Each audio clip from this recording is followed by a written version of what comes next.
Hello, beautiful souls, and welcome to the Aligned Soul Growth Podcast. My name is Tanita, and I am your host. I am an Akashic Record reader, Reiki practitioner, psychic, and ever-expanding human. Here we will be talking all things spiritual, self-growth, expansion, and how to live in alignment with your true purpose. It is a pleasure and an absolute honor to be bringing you this episode today.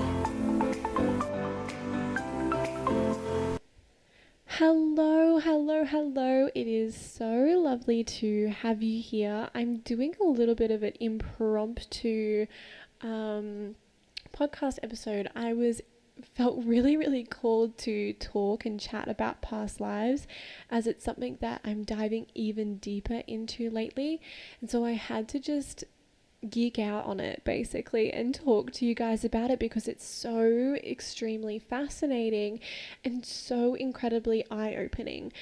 I did a Q&A box on my Instagram page, so I'm going to answer a few questions.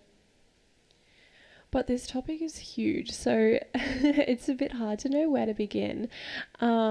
First off, I'm just going to talk about the whole past lives thing just in general, because there was a question about, how do we know that our past lives are real?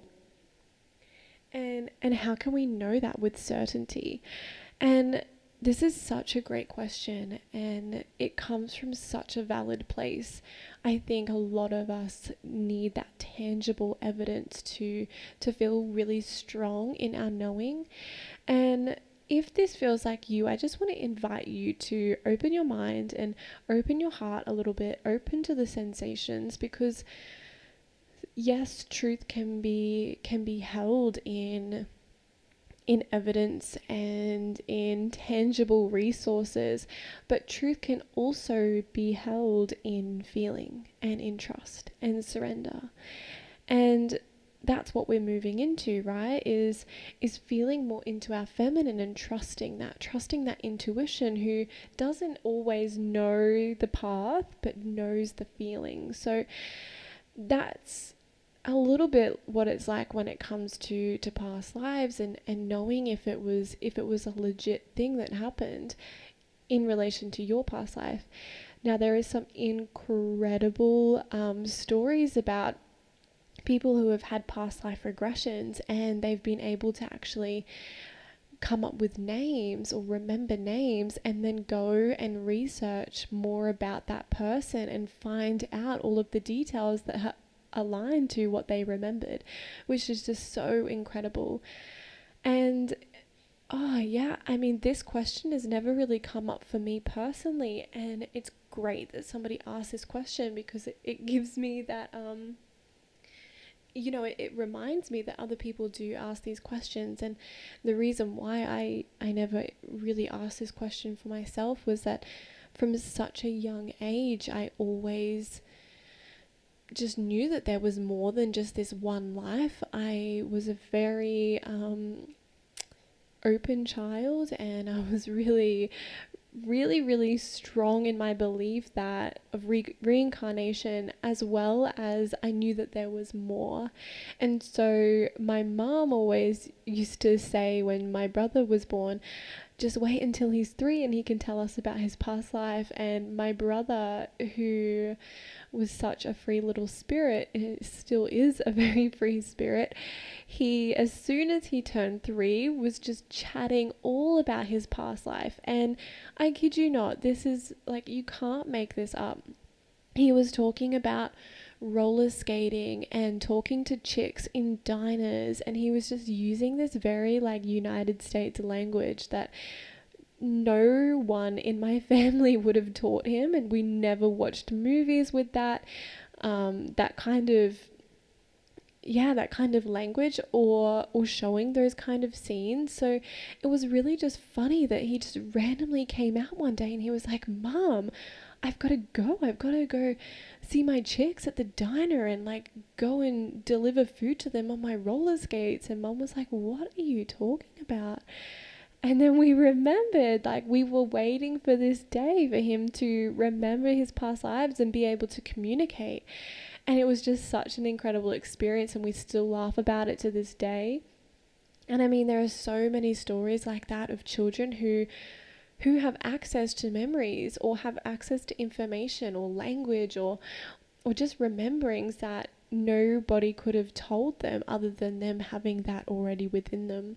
And I think that's really, really special. So in answer to your question, how can we know and how can we trust and how can we be certain that we have had past lives? I think it comes in many different levels. I think it's one, about being able to fully surrender, and two, really just being open to any messages that you do receive. And having a past life regression is an incredible way to remember those memories and create a space for those memories to come up. So if you haven't had a past life regression, I definitely would recommend you have one. They are so, so amazing. But you can also do, there are so many meditations on YouTube that are, have hypnosis within it, that it kind of mirror that past life regression. It's just not led by someone in one-on-one. So you can do it that way as well, connect to more past life memories, as well as really asking your guides to assist you and asking your higher self to help you remember, and just paying a lot of attention to your dreams, paying a lot of attention to any sensations of deja vu or like rememberings with people, having that like feeling of, oh, they feel really familiar, having flashbacks or like visualizations of random places. They can all stem from past life memories, and it's all about being open enough and aware enough to receiving this information, but then also diving into it a little bit deeper. We are sent so many messages on a day-to-day basis, and I talk about this all the time, is that there are so many messages and signs all around us, but we have to be open to receiving them, and then we also have to be open to diving into them a little bit more. So yeah, it's hard, but there are so many amazing stories out there that have had that really solid evidence to show, and I think that's really, really incredible. The second question was, can we be different genders in our past life? And this is a great question, and 100% yes, we can, because basically what the human soul wants to do is experience all of these different perspectives of what the human experience is, right? So our soul, especially if you're a soul from another star system, your soul has come here to experience life in one form. And so in that one form, in that one life, there's usually a very significant theme, a lesson to be learnt. And sometimes in order to learn that lesson, we also have to view it from another perspective. So viewing it from the eyes of a child, the eyes of a mother, the eyes of a father, a sister, a brother, it's all about learning about that common theme, or learning about that experience that the soul wants to experience, learning about all the different perspectives of that one truth. So the way that I see the evolution of the soul going is that, for example, say we've come here to learn about self-love, and so we are born in this lifetime with really bad acne, and that really bad acne is here to just trigger us to dive a little bit deeper. And so in that lifetime, we really work on loving ourselves unconditionally, and really just work on, really being okay with who we are, and knowing that there is so much more that defines us than our outward appearance. And so we learn that lesson, could be as a woman, and then in our next lifetime, say we come back and we experience it as a man, just to experience that on a whole different level and experience the different challenges that come with it. So, it could be poor, could be rich, there are so many different scenarios and different themes across lives, but basically the soul just wants to really understand and experience every single perspective. And that's why it's so incredibly important to honor and to understand when somebody else might hold a different vision to you because they are just experiencing life differently. And you might have experienced life like that in a past life, but it might not be for you in this lifetime to fully experience it from where they're experiencing. Okay, so the next question asks about how can we heal from past life traumas? Another super great question, and I completely geek out on this question because there are so many different ways that you can go about healing energetic wounds, especially from past lives. But the thing that's coming to my mind straight away is that a lot of our past life memories, they're stored in our subconscious. So it's a lot like self-limiting beliefs that are held in our subconscious mind. And just by having the power to bring those unconscious or subconscious memories from the background to our conscious mind, it gives us back that power, right? It gives us back that ability to understand and start to remember how we can move through it, as well as where it came from. When it is stuck in our subconscious mind, that's where the power is held, and it's really, really hard for us to understand how to make our next moves. When we bring that into our conscious mind, we understand where it's come from, and therefore we can make more conscious decisions that are aligned with healing and with not like replaying that scenario again. So I think there's so much power in just bringing it from the subconscious mind to the conscious mind and having that ability to go, oh, there's that thing that's showing up for me that actually stemmed from my past life, and like I just kind of caught myself in the moment, and now I'm going to choose to do something different because I don't want that trauma replaying again, or I don't want to keep on doing that limiting behavior. So I think that just by remembering your past lives, it gives you that other trigger to kind of remember and become conscious in the moment. And that's where our power lies, is by being super conscious of our every move so that we can make the most aligned decisions and the best decisions for this lifetime. Other ways that you can heal these past life traumas or past life wounds is by getting that energetic healing, getting that support. Reiki is really great for healing. I do healing in the Akashic Records as well. You can call in angels to help you. There are so many different ways that you can go about getting this healing done. And a lot of the time it's also doing an energetic cord cutting. So actually I've got a workshop that will be released very soon. I think it'll be a couple of days after I release this podcast, and we actually do a cord cutting ritual that releases a past life trauma that's blocking you from really having that strong and deep connection from your gifts and from your guides. So doing an energetic cord cutting is so powerful.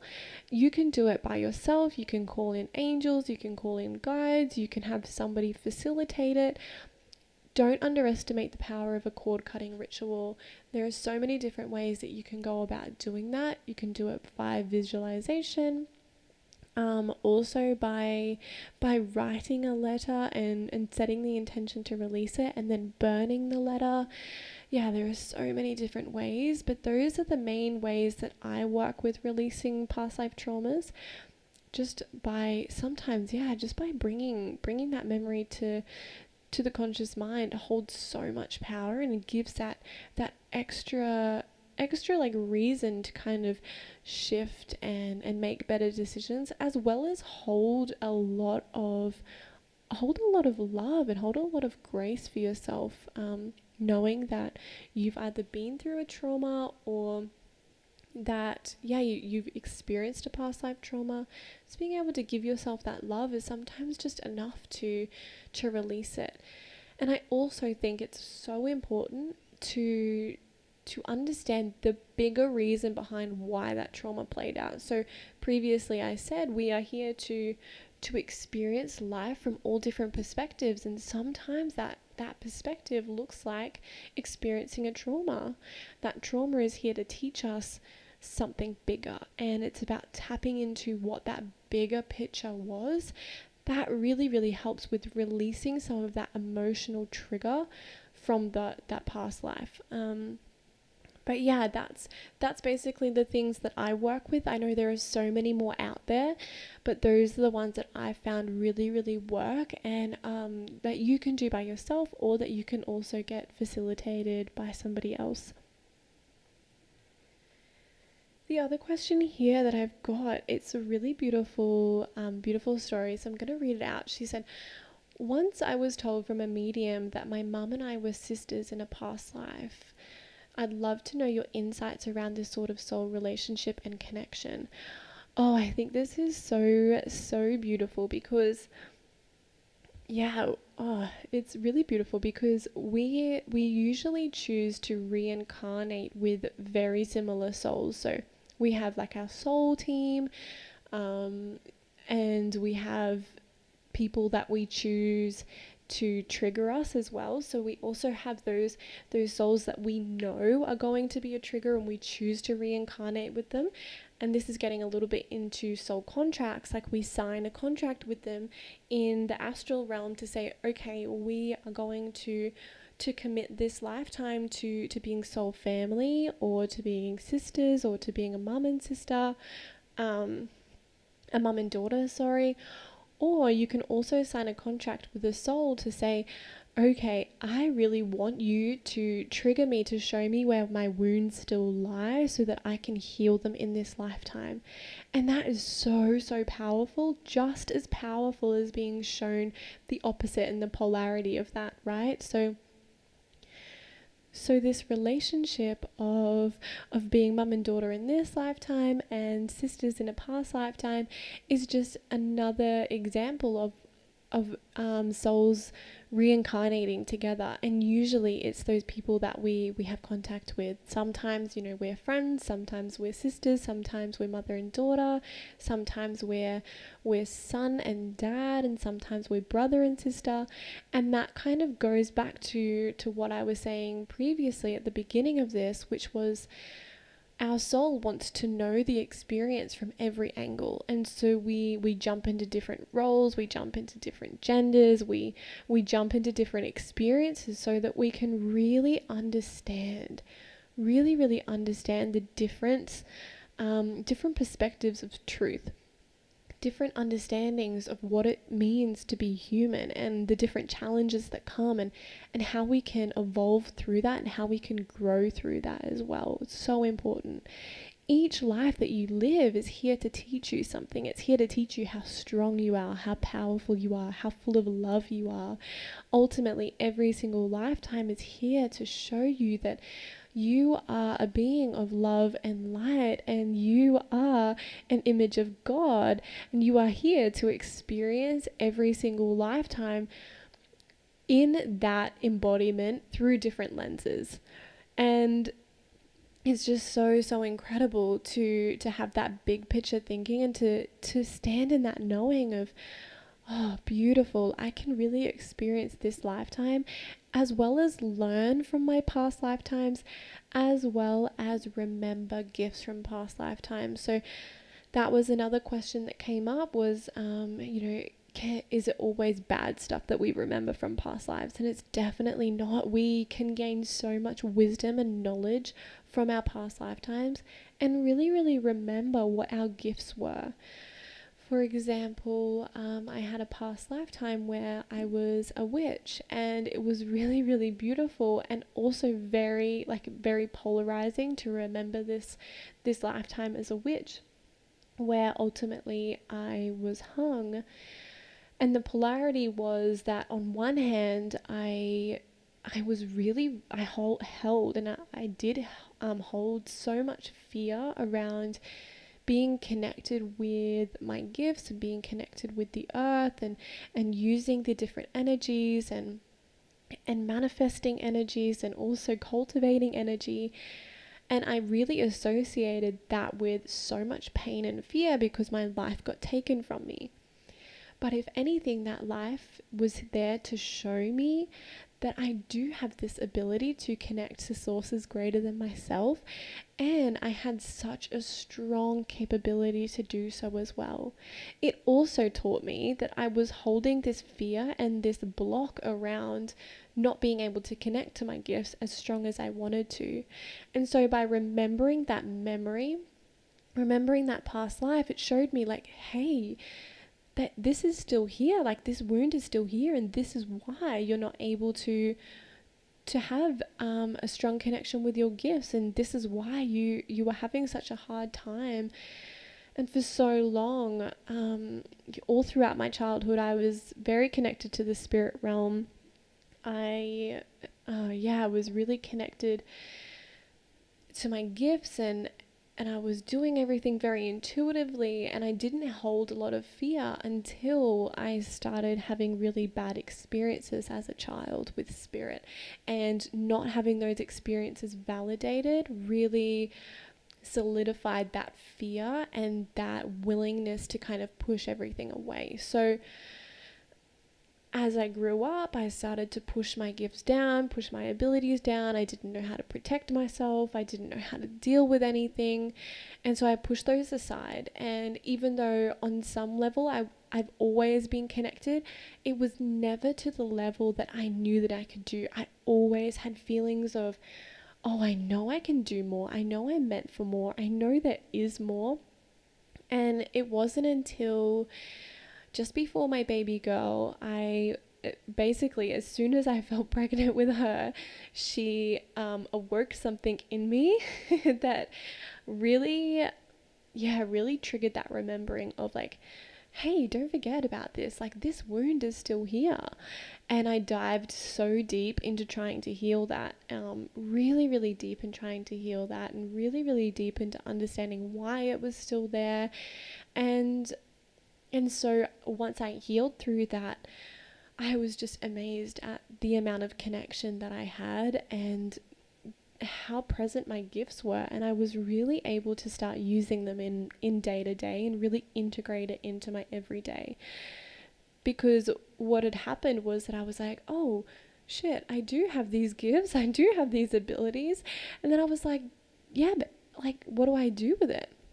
And so releasing that fear gave me the courage to use my gifts more and to kind of come out of the spiritual closet, and it just made me feel really good about who I was and what I was capable of doing.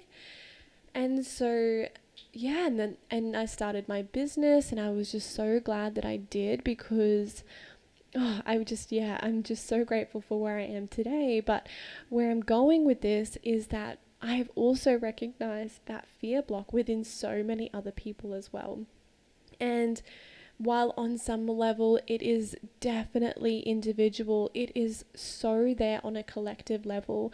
And this is why I thought it was so important to share my knowledge around this fear block and share my understandings around how we can release this fear, because it is so important for the evolution of our species, of our community, of the humans, to release this fear and stand so firmly in our truth of, yeah, we are gifted. All of us are gifted. We all have abilities to tap into source love and source light, and we all have our spirit guides around us. So this is why I am releasing a Release the Fear workshop on Wednesday.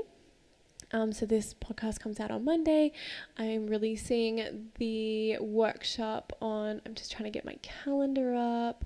Yeah, on the 3rd of March, it goes on pre-sale for $55, and then from there on, after a week after that, the price will rise. So if you're interested in releasing this fear and diving a little bit deeper into past lives, go and jump onto my email list, go onto my website, because the people on the email list will be getting the pre-sale link, and they'll be able to get the discounted price.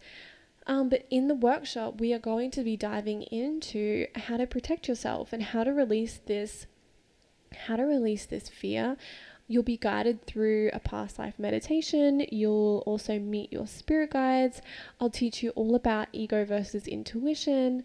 just so you know where the messages are coming from. And you'll also be given actionable steps to really help you solidify and really stand in that truth and that confidence as well. So if you're interested in doing this, like I said, jump to my website. I'll put the link below.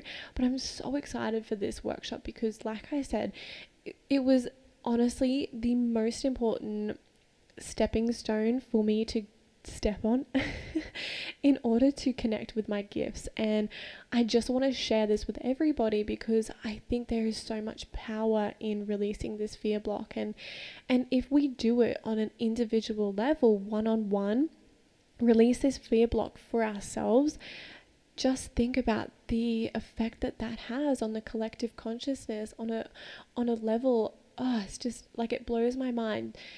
And at first I was quite overwhelmed with like, oh no, our collective holds this fear, like how can we do it? And the guidance that I was given was, one by one, that's how we do it, because we set that intention of holding the frequency and holding that vibration of, no, this is what we're going to stand in, and this is the energy that we're going to feed. We're going to feed the truth, and we are going to heal the wounds. And I think that is really, really, really special and exciting. So I can't wait to hear your thoughts about the podcast. If you're excited for the workshop, if you love this podcast, please share on your socials. Please subscribe, rate, review. I would love, love, love to hear your feedback. And I can't wait to connect with you all very, very soon. I'm sending so much love and so much light. See you in the next episode. If you loved this episode and want more, please leave a 5-star review and hit subscribe. And don't forget to check us out on Instagram at aligned.soul.growth. I look forward to connecting with each and every one of you.